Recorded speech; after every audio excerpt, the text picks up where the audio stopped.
Don't cling to me. We're not really a couple. She said it right in front of everyone, then laughed, clinging to her boss's arm. And you know how it is in those moments. The whole room just froze when they realized who I was. The man who, not so long ago, saved their entire company. And she had just casually, cruelly, humiliated me. She didn't just whisper it, either. She proclaimed it, loud enough for all her colleagues to hear, so the sound of her laughter would really resonate. The pain settled in my chest like a shard of glass, silent and sharp. Don't be clingy. People might think we're actually a couple. It wasn't a joke. It was a scalpel sliding between my ribs while she smiled at the catering manager and kept walking, treating me like I was just the hired help who had dared to overstep. No introduction, no name, she didn't even glance back. I stood there for a beat, still holding her bag like a damn bellhop. I felt a pause in my chest, then let out a small, practiced exhale. I set the bag gently on the gravel path. Then I turned and walked the other way, past the bonfire, down the stone path bordered by those ridiculously sculpted boxwood hedges, toward the lake. This estate, man. It was massive, more than 40 acres of manicured, old money real estate, lit up with new money flash. I'd seen it all before, way too many times. Funny thing is, the property actually used to belong to one of our subsidiaries. They kept that quiet after the restructuring, but I recognized the curve of the hedge and the slope of the back lawn from the aerial shots during the due diligence. Everything they thought they owned was built on handshakes and signatures I had granted without ever asking for credit. I preferred it that way. Legacy doesn't need a nameplate, but disrespect? Disrespect has a scent, and it followed her like an overly expensive, nauseating perfume. I stopped under a big oak tree by the water's edge, watching her work the crowd near the champagne station. That fake, effortless grace. That laugh she used when she wanted all the attention but none of the commitment. She was totally in her element. Young, magnetic, and dangerous to any fool who thought she valued people the way she valued appearances. Then I saw him, her boss. Tanned face, perfect posture, that post-private equity glow of a guy who hasn't heard the word no in 5 years. He stepped out onto the balcony right above me with a drink in one hand and his phone in the other. He was scanning the lawn like a lion looking for a waiter. Then his eyes landed on me. He absolutely froze. His shoulders immediately tensed up. The phone slowly dropped to his side. His mouth gaped open like he was about to say something, but nothing came out. I gave him one brief nod. Nothing dramatic, just a polite acknowledgement, like a ghost tipping his hat to a man who remembered exactly where the bodies were buried. He didn't wave. He didn't smile. He just whipped around and went back inside. I didn't have to move. I didn't have to do anything. Oh, and before I continue, more than 90% of the people who listen to this story are not subscribed. If you are one of them and you are liking how this is unfolding, a quick tap on the subscribe button helps us keep telling stories that hold nothing back. It really motivates our entire team. Back to the story. I walked to the far side of the estate and leaned against the fence near the helipad. The breeze was cool, reminding me that even in all this opulence, nature still has its own rhythm. That's the real truth about these retreats. They think it's about team building. It's always about power hierarchies. And the second her boss spotted me, something huge cracked in hers. I heard the oak leaves rustle on the gravel behind me. The loud voices inside turned into anxious murmurs. Whatever was coming next, I knew I wouldn't need to say a single word. Inside the main pavilion, she glided around like she owned the very air. A glass of Prosecco in one hand, her wrist elegantly draped over the arm of a senior manager. She was ready to deploy another dazzling smile, like she was posing for a photo shoot no one else was invited to. She had that kind of charm that constantly walked the thin line between being strategically savvy and just sociopathic. She knew exactly when to laugh, how to tilt her head, when to brush an elbow just enough to blur a boundary. It had always worked for her, until now anyway. She was completely oblivious that just 30 feet away, behind a smoked glass door in the lounge, the temperature had plummeted 10 degrees. "I'm sorry," her boss mumbled to one of the oldest board members, dragging him away from a casual chat about venture capital. "That man by the tree, do you know who he is?" The board member, Michael, gray suit, always unimpressed, squinted through the window. "What man?" "That one over there, leaning on the railing. He was with her." Michael's eyes narrowed instantly. He pulled out his phone. A few quick taps, a long pause, a breath. Then he showed the screen to another man sitting by the fireplace. The other man leaned forward, looked at the screen, then looked straight at me. His face went so pale so fast, you'd think someone had cut off his blood flow. "Are you absolutely sure it's him?" he whispered. The boss didn't answer. He was too busy looking at me again, like a guy who just realized he parked his yacht right in a shark breeding ground. The problem wasn't just my presence. The problem was how I was there. Invisible, unannounced, utterly unrecognized. Not on any guest list or planning presentation. Just present, silent, and observing. "He's not on the partner list," another board member whispered, joining the worried huddle near the coat check. "He hasn't been in the press since." "Forget 14. Try never," someone else chimed in. "He just vanished after the inside tech acquisition, left mid-deal, turned down the equity, said he had enough. Yeah. And 2 weeks later, the FTC greenlit that merger without a single antitrust investigation. Who do you think facilitated that? Outside, I shifted slightly. Nothing major, just enough for the wind to lift the fabric of my jacket, a worn barber that she had once mocked for looking too cheap. I liked it.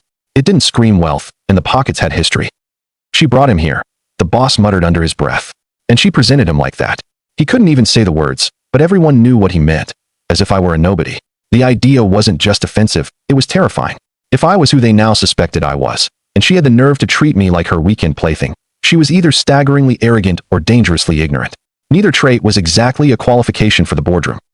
And yet there she was, giggling by the charcuterie board, taking selfies with a marketing director, never once turning to see the growing spiral of whispers coiling like smoke behind the library doors. It was like watching someone sipping wine in a room that was actively burning, completely unaware that the walls were already starting to warp and melt. Her assistant walked by, offering a printed agenda for the upcoming Saturday morning strategy session. She rolled her eyes, barely glancing at it. "I'm not doing that presentation unless James helps with the numbers," she snapped, referring to a junior VP who adored her. "I'm here to network, not to babysit spreadsheets." Someone behind the curtain heard that too. Someone who had already started digging through archived emails, past deal memos, cross-referencing initials, and spotting the pseudonyms on off-the-books advisory contributions. The name whispered before. It wasn't the kind of name you'd find on LinkedIn. It was the name attached to a foundation that quietly funneled seed capital to half a dozen companies, including the one whose estate they were standing on. And she was still working the room like she was giving a TED Talk in stilettos, radiant, effortless, and totally clueless. But her name had just started to slide into the board's mental compliance ledger under a scary heading: failure in due diligence. And once that column starts to fill, all the charm in the world can't erase it. During the 2008 financial crisis, while most people were desperately clawing their way out of leveraged debt, praying the banks wouldn't tighten the noose, I was meeting with 3 failing logistics companies. They were all hemorrhaging cash, leadership, and direction. I didn't offer them a lifeline, not exactly. I offered them structure, silence, anonymity, and one simple condition: no press, no credit, and no noise. The kind of deal where my name remained deliberately buried 6 levels deep in internal paperwork, using pseudonyms, shell companies, and third-party signatories. I wasn't interested in deals that put me in the spotlight. I was interested in the leverage I could patiently wait for. The first company, Alver Freight, was a total disaster, tangled up in bad regional contracts and idiotic warehousing strategies. I cleaned house, reorganized their routes, and folded them into an anonymous holding group. Years later, that same group quietly purchased this estate as part of an executive hospitality expansion. She had bragged about the retreat destination like it was a super exclusive secret. I already had the blueprints in an old file folder. The second company, Dominion Transit, was her boss's current employer. He had once proposed a failed pivot to last-mile services until I corrected his vertical focus and brought in 2 board members with direct ties to federal infrastructure advisors. He never knew my involvement, but I made sure his corner office had reinforced walls because, without me, there would have been no office. The third, my crown jewel, controls one of the most quietly aggressive licensing portfolios on the planet. A single patented scanning algorithm we secured back in 2011 now filters through 3 global customs networks, 5 pharmaceutical channels, and 80% of maritime import records. That one, I keep especially close. It's the reason the right people get a cold feeling when they see me, and the wrong ones don't even realize how much they've already lost. She never asked. She never wondered why I knew so much about internal politics or shadow advisory tactics. She never noticed when I smoothly redirected her naive proposal to the board to avoid tripping a landmine clause in a compliance protocol. She just thought I was observant, maybe a little too curious. She once joked that I gave off low-profile billionaire vibes. I just laughed it off, but the people inside that house, they knew. More accurately, they remembered. Michael, the board member who had seen me from the window earlier, was now quietly reviewing a scanned printout, not on a phone, but on secure, offline paper, that was passed in a folder to one of the partners who used to run finance at Alver. He didn't say much, just looked at the name, the real one, the one that never appears in the company's press releases, and then looked slowly at the walls of the estate. I thought he had retired, someone whispered softly. Michael didn't respond, but his eyes darted toward the woman by the wine bar, who was now gently arguing with the event planner about the seating arrangement for Sunday brunch. She brought him here, he muttered. She dismissed him here. Another corrected, the emphasis heavy. And that was the crucial point. It wasn't just that I had been important in the past. It was that I still am, in ways that don't rely on LinkedIn titles or magazine covers. Influence isn't noise, it's infrastructure. And when you are the core conduit, you don't ever need to raise your voice. She had spent months trying to get their attention, Revised presentations, flawlessly rehearsed speeches, a personal brand polished to a blinding sheen, straight out of a startup MBA boot camp. I'd seen it all. I had funded better efforts. And every time she mentioned wanting to connect more deeply with the board, I gave her space. I watched her desperately try to turn charm into real influence. I watched her pretend to be fluent in a language she didn't even realize had grammar. Meanwhile, in the very room she stood in, the lighting system was installed during the renovation I approved. The furniture contracts came from one of my more discreet secondary companies, using wood reclaimed from decommissioned rail lines I helped save back in 2010. Every single corner of this place hummed with quiet reminders of my decisions. She just couldn't hear it yet, because arrogance is always deafening. But legacy? Legacy never needs to shout. They always say ego blinds you before it utterly drowns you. And she was still dancing on the shore, completely unaware that the tide had turned and the ocean was waiting. She was laughing with one of the creative directors near the Prosecco, nibbling on a foie gras crostini, trying to seal her next promotion with a wink and a perfectly timed anecdote about handling difficult people. Her stilettos didn't sink into the grass. Her posture screamed rehearsed elegance. She didn't even look over her shoulder, not once, until he touched her elbow. It wasn't aggressive, but it was firm enough to make her blink mid-sentence. The CEO's face wasn't angry. It was something far worse.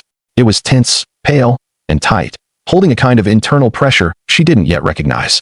"Walk with me," he instructed. She followed, looking confused, that nervous smile starting to fray at the edges. Maybe she thought he was going to compliment her presentation prep or give her some last-minute insider insight for the strategy meeting. Her shoulders were still back, her hips swaying just enough to project confidence. Then, near the catering tent, he stopped dead. He didn't even face her at first, just let out a long exhale. "Do you finally realize who you just embarrassed in front of the board?" The words landed like a physical slap, not because of the tone, but because of the bone-deep coldness. It was clinical, leaving zero room for misinterpretation. She blinked. "I'm sorry." He pointed through the tent opening, past the bar staff, toward the railing where I was just drinking water, looking like someone who needed absolutely nothing from anyone there. "That man," the CEO said, his voice low but razor-sharp. "He is the reason our third-quarter crisis never hit the papers. He was the one who structured the advisory exit from the Abrasius audit. He made 2 phone calls that completely reconfigured half our internal system without so much as alerting compliance. And you introduced him as an unimportant +1, and then you mocked him." Her mouth fell open slightly. "He never said." "He didn't have to," the CEO interrupted, finally turning to look her straight in the eyes. "We said it for him years ago. Every time we signed something clean, every time we avoided ending up on the cover of Fortune for all the wrong reasons." She swallowed hard. "He told me he was just a consultant," she whispered. The CEO's laugh was a sharp, humorless sound. "He is," which should scare you even more, because that means he's not obligated to tell you anything. And yet he walked in here with you. You brought him, and what? You treated him like an intern carrying your sunscreen. She opened her mouth, then closed it. She had no script for this conversation. All her little tricks, the social manipulation, the practiced charm, the slight passive jabs she used to undermine a man's confidence before swooping in as the competent one. It all crumbled before one horrifying realization. She had no earthly idea who the hell I really was. "He never told me about the Abrasius audit," she said quietly, scrambling to salvage something. "I didn't even know that he—" "Then maybe that's the problem," the CEO said. "You didn't ask." There was a moment of silence. The wind rustled through the tent flaps. You could hear the distant clinking of ice in a cocktail shaker 50 feet away. And then he delivered the sentence that sealed the gravity of the whole mess. "You didn't just insult a guest," he said. "You insulted the man whose silent nod is the reason you even have a job. And now every single person in that boardroom is wondering if you are too arrogant or too stupid to be trusted with influence." Her eyes flicked toward me. I didn't move. I didn't look back at her. It wasn't necessary. Legacy doesn't rush to defend itself in public. It just waits for the truth to resonate louder than any lie. She took a step back, then another, as if distance could somehow reverse the impact of the moment. But the air between us was no longer just space. It was a crater, a silent record of the opportunity she had just set on fire in front of the most powerful people she had ever been around. And the burning was only just beginning. That evening, the sun disappeared behind the tree line, as if trying to hide from the tension that choked the estate. The string lights flickered on, light jazz, the kind chosen by someone who thought ambience meant ignoring a growing crisis, floated from the patio speakers. I was in absolutely no hurry. I stood by the indoor fireplace, sipping a glass of Ardbeg and simply listening. Not to people. People weren't talking, but I watched how they moved. I noted who stopped laughing, who kept nervously glancing at the library doors as if waiting for an earthquake. Then the invitation arrived. A discreet nod from Michael, followed by a quick word to the event manager. The sentence was simple but carried weight. "He's ready." I was led down a short hallway, past a massive painting of a battleship I once helped save from being auctioned off during a hostile takeover. It's hilarious how these wealthy places collect artifacts without ever learning the actual stories behind them. The boardroom was warm, paneled in dark walnut, dimly lit, smelling of old money and power. Half the board was already there. The other half filed in behind me, shaking hands with that practiced, cautious grace reserved for those who know the hierarchy but aren't quite sure where I fit in it. Michael was the first to stand. "It's been years, sir," he said, without a trace of irony in his voice. I shook his hand. No smiles, just recognition. One of the newer board members, a woman who had taken a seat from a hedge fund that swallowed 3 divisions last year, tilted her head. "Would you reconsider an advisory role?" she asked. "We're restructuring our intermodal approach. Your insight would be." I gently held up a hand. "I'm just here for the weekend." The room nodded. Not a single person objected. They understood exactly what that meant. Outside the boardroom, she was circling, pacing, desperate to regain ground. She approached the COO by the appetizer table, holding a glass of red wine like a prop she didn't know how to use anymore. "Look," she started. "There's been a massive misunderstanding. He and I are casually seeing each other. It's not like I knew," he never said. The COO cut her off by folding his napkin with meticulous, infuriating patience. Then he looked at her with an expression that should be framed and hung in every MBA course titled, "How to Know You've Lost." "Then you made 2 grave errors," he said. "You insulted him, and you didn't know him." Her mouth opened, but nothing came out. He continued, "We vet everyone, advisors, vendors, even the caterers. And you brought in a man who could walk into any of our partners' boardrooms and completely clear the room, and it never occurred to you to ask who he truly was." She tried to laugh, to deflect. "Okay, but that's not fair. He doesn't go around showing his credentials.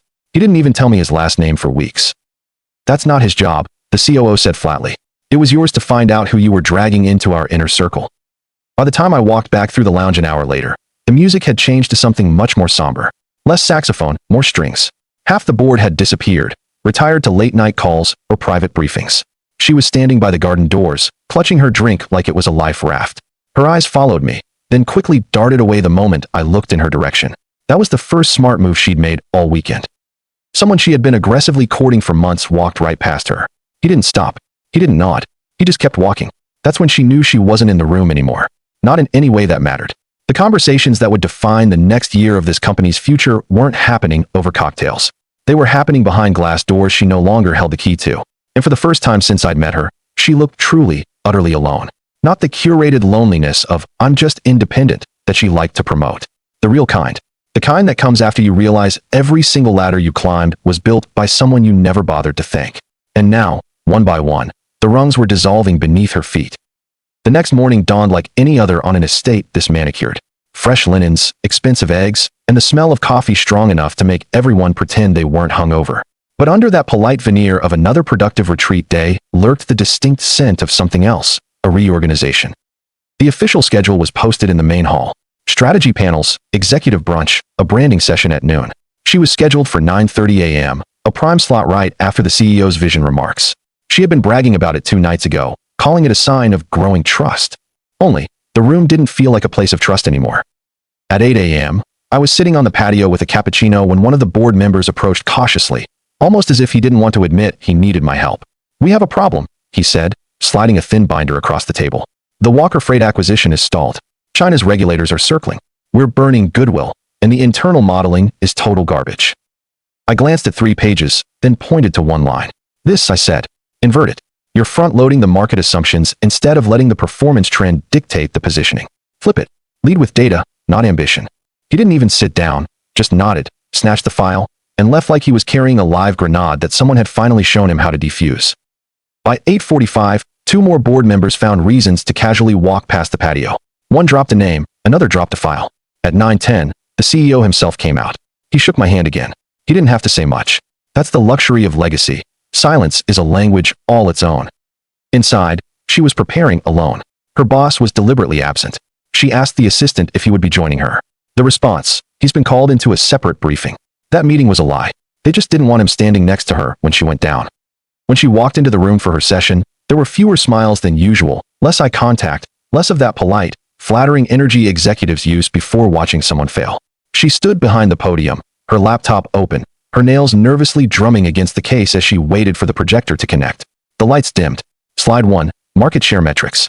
Slide 2, forecasting model. Slide 3, risk disclosure. And then, Before she could even explain the heat map, Michael stood up. "We'll review this later," he said flatly, not even bothering to look at her. "We have other priorities this morning." She froze. You could hear the whirring of her laptop fan, the small, desperate sound of a machine trying not to overheat. Her mouth opened, then closed. She looked at Michael, then at another board member. No one met her gaze. She stepped away from the podium slowly, as if moving smoothly enough might let her exit the moment without anyone noticing. But they noticed. Every one of them noticed. She was supposed to be the rising star, the new face, the vision with teeth, as some glossy article had once called her. Now she looked like an intern presenting her senior project to a room of people who had already found someone else to trust. She went back to her seat, but her chair wasn't where she'd left it. It had been moved slightly off-center, a physical metaphor so small, so unintentional, that no one else would have spotted it. But she did. Her hand trembled slightly as she tried to adjust it. And for the first time, the word optics escaped her mouth, not as a strategy, but as a genuine, chilling fear. Outside the glass, I hadn't moved.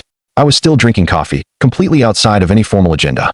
But inside, the entire structure was shifting, not with announcements or memos, but with quiet momentum, and every ounce of it was moving away from her. She locked the door to her suite behind her and physically tore off her jacket, as if it were suffocating her. Her room still smelled of the lavender oil and fabric softener, small, lovely amenities she had specifically requested before the retreat. Nothing in the room now matched the frantic pulse beating in her neck. The perfectly arranged welcome basket sat untouched on the vanity. A bottle of red wine and 2 glasses, still wrapped in tissue paper, meant for the post-presentation victory toast she had so confidently planned. She kicked her heels across the carpet and began pacing in tight, frantic circles, her breath ragged, her fingers twitching nervously over her phone screen. She hadn't eaten. She hadn't even processed what Michael said in the boardroom. Her mind had locked down the second he stood up and cut her off like a failed pitch at a bad startup demo. All the work, the positioning, the strategy, it had all evaporated in under a minute. The shame was no longer abstract. It was physical. Her skin hummed with it. She opened her contacts and scrolled. Her father's name appeared like a life raft she hadn't needed in years. He answered on the 3rd ring. "Hello, Pumpkin. Are you okay?" "Dad," she whispered. "Do you know someone named?" She paused, struggling to even get the words out. "Gregory Veil." The silence that followed wasn't surprise. It was devastation. A slow, heavy exhale filled the line. "Honey," he finally said, his voice heavy and broken. "You just insulted the man who saved our company back in '09. "The what?" "Gregory Veil isn't a man. He's a system, a shadow, a force of nature. He turned the lights back on when we were 2 quarters from total collapse. He stepped in without taking credit, took a backroom advisory seat, reorganized the debt, restructured the executive compensation package, and got us out clean on a handshake. We offered him a board seat. He refused. He said, and I quote, 'You already have your uncle. He'll do just fine.'" Her legs buckled. She sat down hard on the edge of the bed. "He doesn't do press," her father continued. "He doesn't do photos. Hell, half the people who know his name have never even seen him in person. But people owe him. Everyone owes him. I've seen senators defer to him in private conversations. The banks listen when he whispers. And you? You dismissed him like he was a valet." She closed her eyes, her hand clamped over her mouth. Her father wasn't yelling. That made it so much worse. He was speaking with a kind of raw reverence she had never heard in his voice. Not for any man, not even for her grandfather. "I thought he was just a—" She stopped herself. "He never told me who he was." "And why would he?" her father coolly retorted. "He never does, because real influence doesn't need affirmation. It lets people show who they are, and you just showed him everything." Her eyes were burning now. The room suddenly felt too bright. Her brain frantically replayed every conversation, every time she talked over me, corrected me in meetings, made those passive-aggressive comments in front of others, treating me like I was someone trying to ride her coattails. God, she even remembered mocking the worn jacket I wore to dinner once, calling it shabby, as if it were a fatal flaw. The man she thought was quietly accompanying her, orbiting her world. He built it. She gripped the edge of the bed, her knuckles white, and tried to steady her breathing. Her father said something else on the line, but she couldn't hear him anymore. Her ears were ringing with the final, terrible truth. "You didn't just ruin a relationship," he said, almost as an afterthought. "You may have just destroyed your entire reputation." She dropped the phone. It hit the carpet with a dull thud. For a long moment, she didn't move. She didn't speak. She just sat there, knees pulled up to her chest, surrounded by a luxury she no longer felt welcome in. Everything she thought she knew was wrong. Everything she thought she controlled was gone. And the man who could have saved her from all of it was already halfway out the door. By Sunday afternoon, the air had completely shifted. The retreat, once buzzing with carefully engineered positivity and curated networking magic, had turned ice cold. Not overtly. On the surface, the charade still held. Smiles were exchanged, hands were shaken. A jazz quartet played something upbeat near the dock, but underneath it all, the energy had curdled into fear. There was a perimeter around her now, unspoken, silent, but absolutely firm. People still greeted her, but no one invited her into the next room. Conversations cut off the moment she approached. Her name, once sprinkled into every strategic discussion, had gone silent. Then the message came. A firm knock on her suite door. One of the assistants, posture stiff, eyes fixed on a point just over her shoulder, handed her a sealed envelope. "Your stay has been extended by 1 night," the assistant said. "There's a feedback session scheduled for 6:30 in room 14. She blinked. No one mentioned. "The board added it this morning," the assistant replied before quickly departing. Inside the envelope was a printed agenda. It was short, a single page, 10 bullet points. Point 7 took her breath away. Advisor session, Gregory Veil. The letters looked like they had been carved in stone. There was no context, no explanation, just the name of a man she couldn't look at anymore without feeling physically sick. She dressed in silence. A navy blouse, no jewelry, low heels, the kind of sober outfit she used to wear when she knew she was speaking in front of key people. Only this time, no one had asked her to speak. By the time she arrived, the hallway outside room 14 was mostly empty. The windows were dark, reflecting the string lights swaying from the canopy outside. She sat in one of the high-back chairs opposite the door, legs crossed, clutching the printed agenda as if it might offer her some protection. At 6:31, the door opened. The CEO stepped out, not smiling, not asking how she was. He just handed her a second, shorter sheet of paper. "Before we begin," he said flatly, "read this. It outlines the concerns raised over the weekend." She scanned it quickly. Bullet points, ambiguity, terms like error in judgment, misrepresentation, and reputational risk. Her throat tightened painfully. She looked up. "No one told me this was happening." He met her eyes finally and said, "That's exactly the problem." Then he turned and went back into the room, leaving the door slightly ajar, just enough for her to hear muffled voices, but not enough to be part of the conversation. She was frozen for a moment, unsure whether to push in or wait. Then the door closed, a soft, decisive click. She sank back down, clutching the paper. She didn't know what was worse, being left outside, or knowing that inside, my name was the main item on the agenda. I walked past her 10 minutes later. Not fast, not slow, just a straight line. I didn't look at her. I didn't stop. I didn't offer any gesture that might suggest familiarity, because there was none left. We were no longer an us. In fact, we probably never were. She turned her head to follow me, as if just by catching my eye, just by explaining herself, she could somehow reverse this. But I didn't stop. I didn't say a single word. And when the door closed behind me, that sound, the soft, cushioned click, was louder than anything she had heard all weekend. She sat outside for 30 more minutes. No one came to get her. No one offered an explanation. And when the door finally opened again, it wasn't for her. It was for someone else entirely. Another advisor the board had quietly flown in that morning. They weren't including her. They were replacing her. And it happened not with a bang, but with a nod, a signature, a quiet changing of the chairs. Her name hadn't been taken off the schedule. It had simply stopped matching. 2 weeks later, the retreat was a distant blur of shame and unanswered questions. She hadn't talked about it with anyone, not in detail. She returned home, desperately pretending nothing had happened, slipping back into her curated routine. Matcha in the morning, inbox 0 before 10 a.m., recycled affirmations tacked neatly to her refrigerator. But the silence never left. It hung over her desk, her phone, her mirror. She kept checking the Slack channels that had gone eerily quiet. She saw the meetings she once led get reassigned without notice. She tried to convince herself it was just the post-retreat lull, that someone would be in touch any day now. Then the mail came. A thick certified envelope hand-delivered by a courier, with no handwritten note, no accompanying call, just the cold letterhead of the firm she once treated as her personal playground. Effective immediately, your strategic oversight privileges are suspended pending further review. It wasn't a request. It wasn't a warning. It was a complete freeze.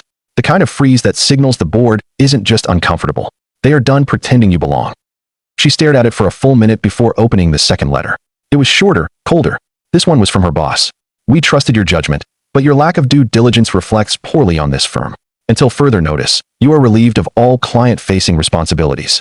No signature, just his name typed out in a motionless Helvetica. Brutally professional. She read both letters 3 times. Once to understand, twice to accept. On the 4th read, her hands were shaking violently, because it was real now. Not a cold shoulder, not a boardroom snub, not an awkward silence at a weekend brunch. This was professional exile, printed in black and white. She didn't cry. Not at first. She paced. She opened her laptop and typed a frantic message to her assistant, asking if there had been a mistake. But halfway through, she stopped. She deleted the draft. What could she possibly say? She hadn't just misread the room. She had misread the entire architecture of power. And I wasn't answering her texts. She checked her messages. 9 unread. None from me. That's when she picked up the phone, scrolled to my name, and hit call. Straight to voicemail. She tried again. Same thing. The third time, her voice cracked on the first syllable of my name. She cleared her throat and spoke quickly, as if rushing through the shame could somehow make it easier to forget. It wasn't my intention. I didn't know. If I had known. Her voice cut off, and for the first time in a long time, she sounded genuinely human. Pleading. I thought you were just. I don't know what I thought. A pause, then softer. I'm sorry, Casey K. She didn't know I listened to the message twice. But I didn't respond. Not because I was angry, not even because I wanted to hurt her, but because some mistakes don't need retribution. They just need to be seen. And she had finally seen it. Every name she tried to impress. Every door she thought she had walked through on charm alone. They had all come through me. My silence, my access, my presence. And now she was standing outside of it all, staring at closed doors that once opened effortlessly. Because access, once revoked, is not always restored, especially when the person holding the key never says a word. The ballroom was packed. High ceilings, gilt molding, banners, corporate logos in elegant serif fonts. The annual summit was always a spectacle, a place where CEOs pretended to care about panels and ESG compliance while quietly sniffing out mergers and exits. I hadn't appeared publicly at one in over a decade. My name had faded into legend, becoming more of a whisper than a resume entry. But this year, I was quietly invited. No announcement, no red carpet, just a reserved seat on the left side of the stage next to 3 people who once sat in my office begging for bridge capital when they couldn't even spell documentation correctly. The lights dimmed after the final speech. A moderator introduced the new initiative, a $400 million strategic fund targeting infrastructure efficiency and supply chain resilience across North America. The crowd buzzed with interest. When the slide changed, my name appeared. No photo, no bio, just 4 words. Legacy Strategic Advisor, JVI.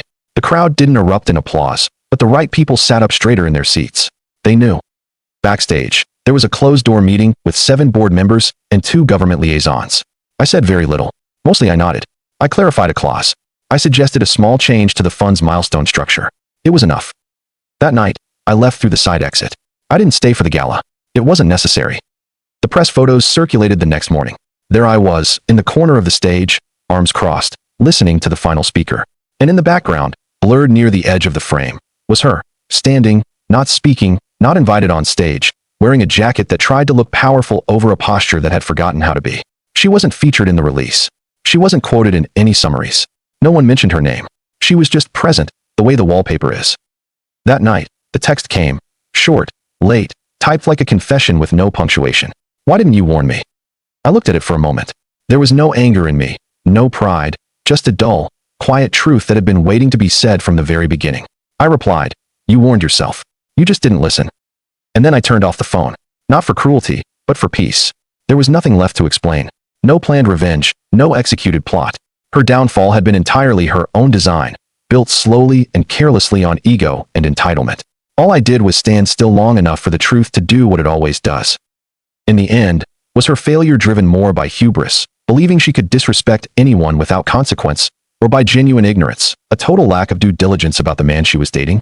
And what does it say about the nature of power that an invisible man with silence and influence can dismantle a career faster than a public rival? Thanks for watching, and don't to subscribe to the channel and leave a like. Share your thoughts about this story in the comments.